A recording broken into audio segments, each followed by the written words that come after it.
Seguimos compartiendo con todas y todos ustedes la segunda parte de Economía Peronista que se refiere al plan quinquenal y la conducción económica. Se refiere, por supuesto, acá al segundo plan quinquenal y la conducción económica. Y vamos a compartir entonces el capítulo 6, la segunda parte del capítulo 6 que se refiere a la unidad de concepción. Siempre siguiendo el programa de la Escuela Superior Peronista en su apartado tercero que se refiere a los principios básicos de la doctrina peronista o justicialismo. En este caso estamos ya en el encuentro número 13 de Economía Peronista,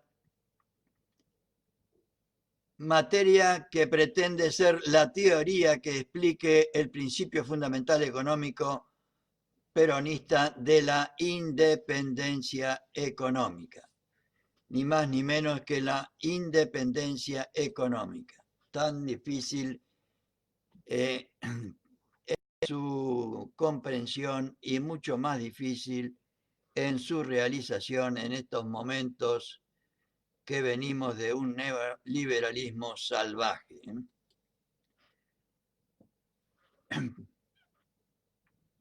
Compartimos siempre el esquema general de la doctrina peronista porque en última instancia nuestra pretensión es contribuir a la comprensión de este tema fundamental, de este principio fundamental económico de la independencia económica, sin la cual no hay liberación nacional, sin la cual no hay felicidad del pueblo ni grandeza de la patria.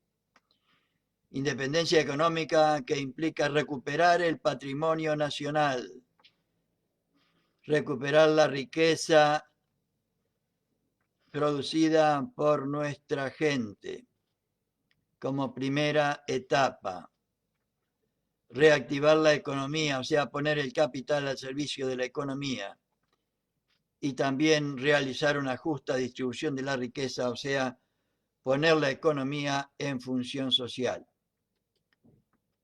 Y vamos a ver entonces el tema 3 del capítulo 6 que se refiere a la mutua influencia de los diversos sectores de la coyuntura económica. Recordemos que, como decíamos antes, este capítulo se refiere a la unidad de concepción, tema particular y muy pocas veces oído o visto en economía. La unidad de concepción en economía. La mutua influencia de los diversos sectores de la coyuntura económica. El equilibrio dinámico a que aspira el justicialismo, tiene mayor trascendencia que la del simple terreno económico. No es solo un equilibrio económico ni exclusivamente social. Esto es lo que hemos denominado la individualidad de los factores económicos, sociales y políticos. Veamos de explicar en dos palabras lo que significa coyuntura económica. Coyuntura económica es la posición de los factores o elementos económicos en cada momento de lo que se denomina ciclo económico, que tienen sus puntos extremos en los momentos de prosperidad y de depresión. En una economía altamente industrial, el fenómeno de la depresión es un fenómeno de la desocupación, tema gravísimo en este momento. En este momento estamos hablando del domingo 21 de junio de 2020. Tremendo problema de la desocupación heredado de los cipayos y vendepatrias que no gobernaron los últimos 4 años y que ahora están permanentemente poniendo palos en la rueda. Yo siempre dije que esta gente no son adversarios. Adversario es el que quiere buscar, tiene la misma finalidad, o sea, quiere la felicidad del pueblo y la grandeza de la patria, pero lo busca por caminos distintos. Estos nos quieren directamente destruir, y el que te quiere destruir es un enemigo, aquí y en cualquier parte del mundo.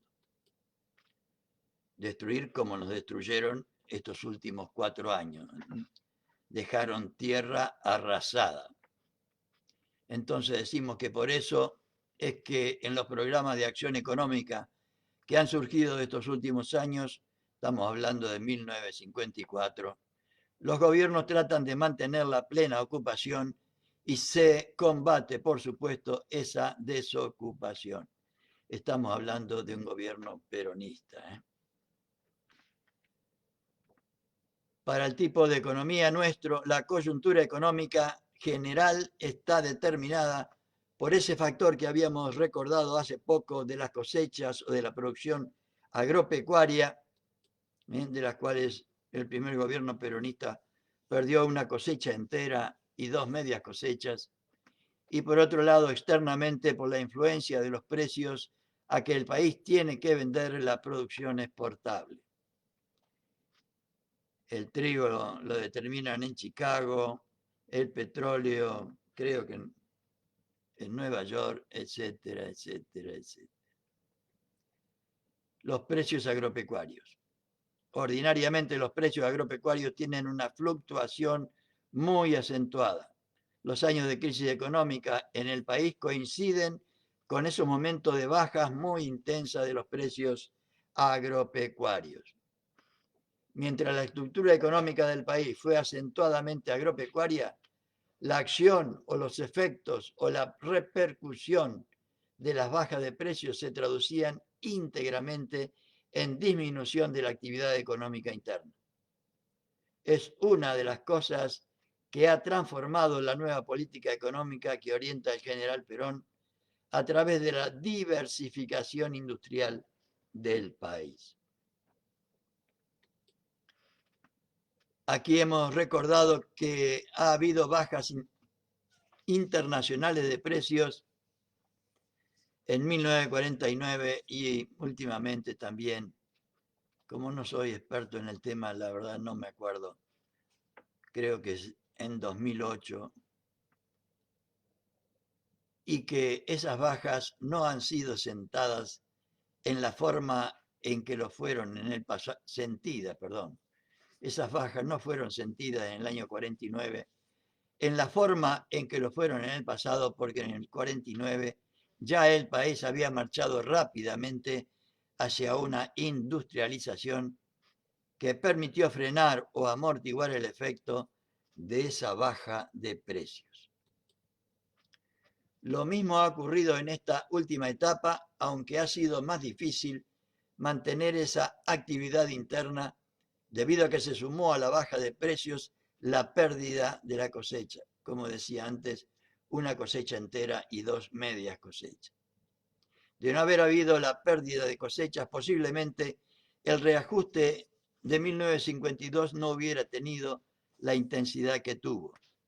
El nuevo plan específico para el año 1952, un plan de reordenamiento general de la economía, para poder plantearse el segundo plan quinquenal, que fue de 1953 al 57. De ahí entonces que en conjunto nosotros podamos señalar que hay 2 tipos de equilibrio que constantemente se están estudiando, se están observando para actuar sobre el cuerpo económico. Es el equilibrio interno y el equilibrio externo. El equilibrio interno es el equilibrio básico, el equilibrio sustancial, es el que proviene o lo da el sector de la producción primaria y el sector de la producción secundaria o industrial. En un sentido más definido, es la relación entre el campo y la ciudad, digamos así, ya que las ciudades generalmente son los centros de producción industrial. Ahora bien, para nuestro país en especial,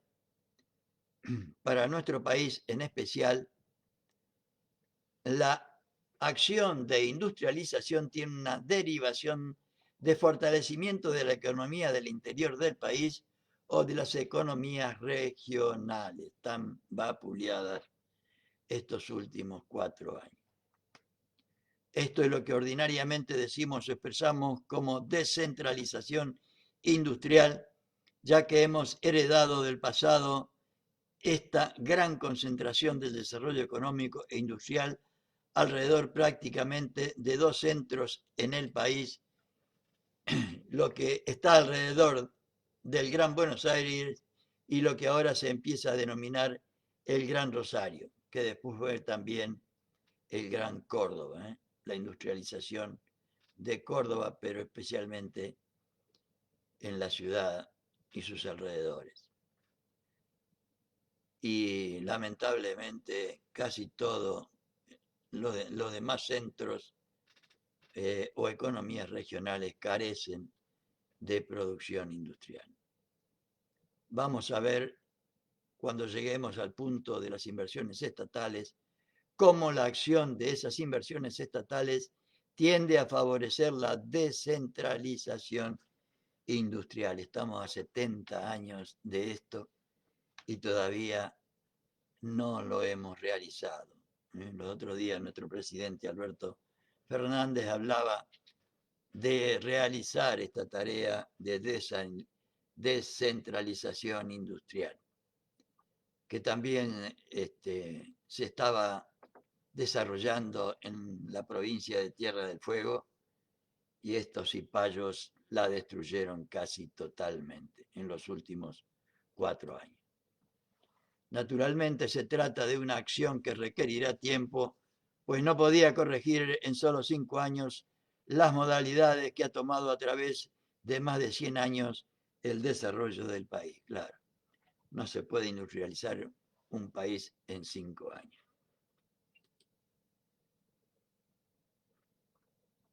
Vamos a ver entonces ahora el tema 4 del capítulo 6, que se refiere a la producción racional y económica. Tema que lo va a explicar casi por completo el general. Acerca de la producción racional y económica, dijo el general Perón: nosotros no hemos hecho una planificación teórica diciendo hay que hacer tantas cosas. No. Hemos dicho, hay que hacer lo posible para hacer tales cosas. Se fijan los objetivos para realizarlos en muchos años y que valen hasta que se terminen de realizar. Pero también nos ajustamos para los años 1953-57, o sea, los años del segundo plan quinquenal, en forma de realizar en ese lapso cosas moderadas. No hemos ido más allá. Muchos creen que con respecto a los objetivos del primer plan quinquenal, los del segundo plan quinquenal son más cortos. Algunos dicen, por ejemplo, que tenemos que producir más cereales, que es poco lo que fijamos para producir, que podríamos producir mucho más. Esas fueron las primeras críticas que se hicieron. No, señores, ya no cabe eso de apreciar a ojo de buen cubero. Todo está completamente estudiado. Y estudiado en el sentido armónico en el que pretende realizar el peronismo todas las cosas. Por eso habla de la armonía orgánica, la armonía orgánica, o sea, tomando al cuerpo humano como ejemplo, al cuerpo humano sano, donde tenemos todos los miembros, cabeza, tronco, extremidades en perfecto estado, en funcionamiento todos los sistemas, etcétera, etcétera, en plena armonía, sin enfermedades y sin mutilaciones de ninguna naturaleza. Si se dice que se va a producir tanto, es porque se va a producir racional y económicamente, que no se va a someter al campo a una mecanización extraordinaria que nos hará renguear de otro lado. Porque si producimos más, vamos a tener que vender a peores precios. y no resultará negocio producir mucho para mal vender. Me acuerdo, hablando de esto, que mi padre tenía una chacrita de 70 hectáreas, creo que fue lo más que llegó. No, 120, y después tuvo que vender y se quedó con 70. Y me acuerdo que en el año 62 tuvo una superproducción de arroz y me decía el viejo que era más negocio tirárselo a las gallinas que venderlo al mercado. Confirmando esto que decía el general, porque si producimos más, vamos a tener que vender a peores precios y no resultará negocio producir mucho para mal vender. Valía más la comida de las gallinas que lo que se sacaba con la venta del arroz. Eso sería lo que, por supuesto, implicó la debacle económica de mi familia, ¿no? Eso sería una mala política porque echaríamos abajo nuestros propios precios. Internacionalmente, esto tiene una importancia primordial.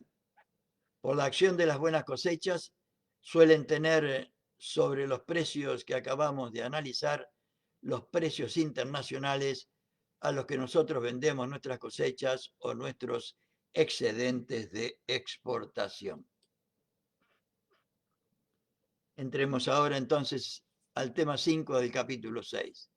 Las fuentes de información y la colaboración integral para la concepción del plan.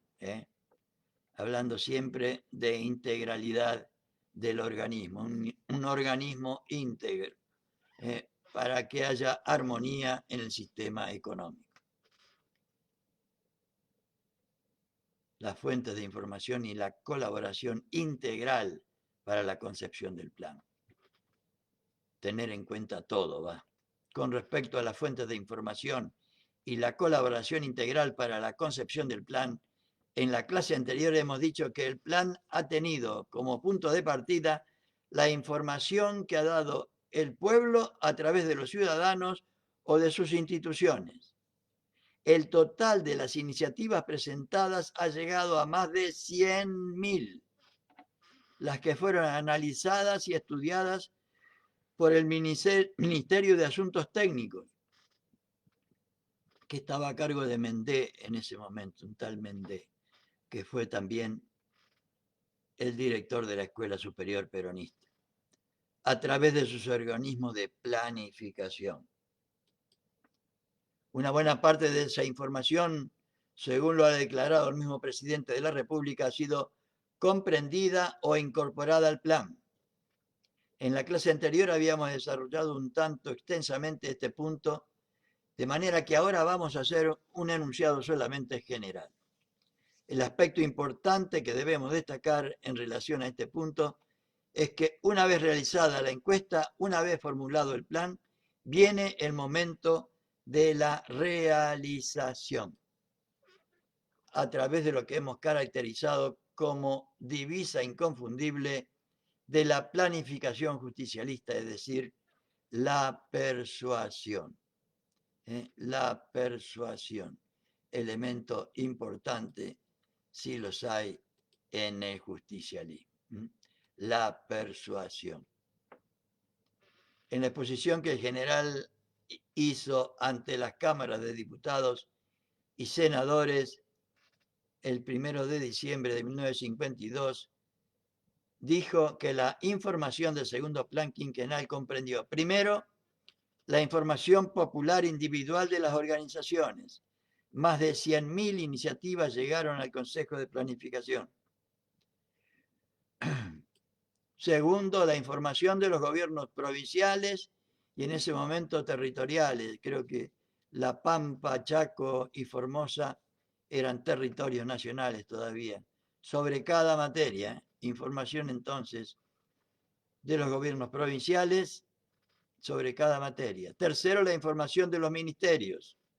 Y cuarto, la información de las universidades sobre problemas de carácter técnico y regional. Sobre cada materia, el Organismo Nacional de Planificación realizó con el asesoramiento de los ministerios específicos una apreciación total y sumaria de la situación. El Consejo Nacional de Planificación está integrado por representantes directos de todos los gobiernos provinciales, de territorios, de los ministerios y de la municipalidad de la capital federal. Una información completísima teniendo en cuenta todos los aspectos.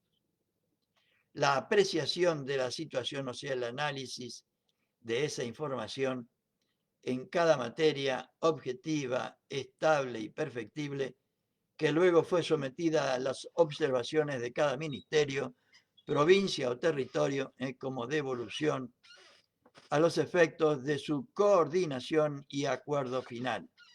Se concretó en una síntesis final de formulación simple del plan.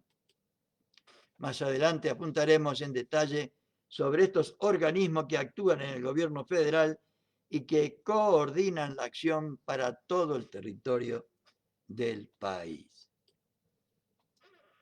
Qué lejos que estábamos de todo esto, ¿no? De esta planificación y de esta coordinación extraordinaria del segundo plan quinquenal y del primero también. Veamos entonces ahora el tema sexto del capítulo sexto.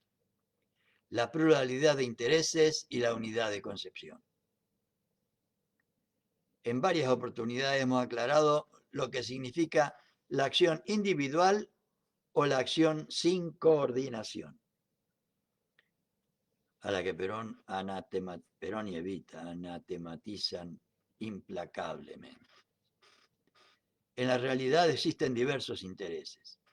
Están los intereses de los grandes productores, de los pequeños productores, de los consumidores, que comprenden el conjunto de la población trabajadora del país. La unidad de concepción es el punto de partida para la conciliación de los diferentes intereses y tendrá importancia. Este tema que yo, la verdad, es la primera vez que escucho con coherencia hablar de la unidad de concepción en el aspecto económico. La unidad de concepción es el punto de partida para la conciliación de los diferentes intereses. Ya hemos dicho que para las medidas que se van tomando actúa como asesora o como entidad consultiva una comisión formada por representantes de las fuerzas del trabajo, de los productores industriales, de los comerciantes e inclusive de los consumidores, de las y los consumidores.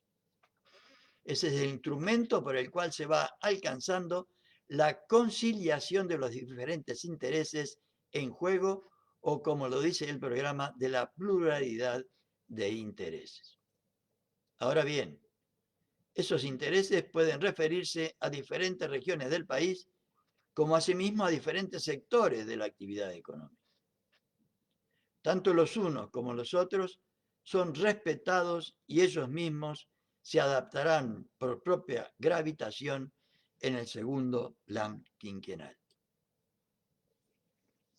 Y veamos entonces el último aspecto, el último tema de este capítulo sexto, referido al federalismo y la organización de los sectores de la producción y el consumo en la planificación económica. Hemos echado los cimientos de un nuevo federalismo. El federalismo práctico que tiene sus bases en el ordenamiento económico de la nación, decía el general. En síntesis, podemos decir que la integración económica, iniciada por acción del gobierno del general Perón, trata de restablecer un equilibrio fundamental perdido a través de los años en el desarrollo de la economía del país. Equilibrio. El desequilibrio más importante históricamente considerado, desequilibrio de la estructura geográfica, es el desarrollo económico. En las fases del desenvolvimiento económico, en un momento dado se sacrificó una parte del territorio del país para poder avanzar el desarrollo de otras regiones. Es lo que pasa a través de todo el siglo XIX, a medida que avanza el desarrollo de la producción agropecuaria en la zona del litoral del país y el trazado de los ferrocarriles, trazado que se hizo no en base al interés nacional, sino en base al interés imperialista de los ingleses.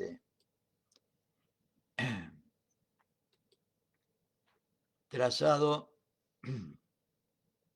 y el trazado de los ferrocarriles, a ver, es lo que pasa a través de todo el siglo XIX, a medida que avanza el desarrollo de la producción agropecuaria en la zona del litoral del país y el trazado de los ferrocarriles, que viene como una acción asociada al desarrollo de esa producción agropecuaria que se hace con un criterio de explotación al menor costo para la exportación hacia el Imperio Británico. Lógicamente, los que trazaron los ferrocarriles fueron los mismos interesados en el desarrollo de la producción agropecuaria, de manera que el efecto que eso produjo en muchas regiones del país ha sido fatal. Por ejemplo, para toda la Patagonia y todo el norte del país. Hay pueblos en el interior del país que han perdido vitalidad tan solo por el trazado antojadizo de las líneas de transporte, que dejaron al margen las posibilidades de aprovechamiento de los recursos de determinadas regiones. Todavía existe este problema, gravísimo. Esto es lo fundamental en el restablecimiento del equilibrio en la estructura de la economía, que, como volvemos a decir, es el aspecto más importante desde el punto de vista histórico. Hoy, con el segundo plan quinquenal, se está buscando el reencuentro de la verdadera estructura económica del país. Esto escrito y pensado en 1953, 1954 y todavía lamentablemente no realizado después de casi 70 años. Y con esto, compañeras y compañeros, considerando la importantísima deuda que tenemos con nuestro pueblo y la necesidad imperiosa de que comprendamos cada día más y mejor la trascendencia y la importancia de la independencia económica en el destino de nuestra gente, de nuestro pueblo, en la felicidad de nuestro pueblo y en la grandeza de la patria, me despido por esta noche deseándoles a todos y especialmente a los que han tenido la dicha de sentirse padres, muy pero muy buenas noches.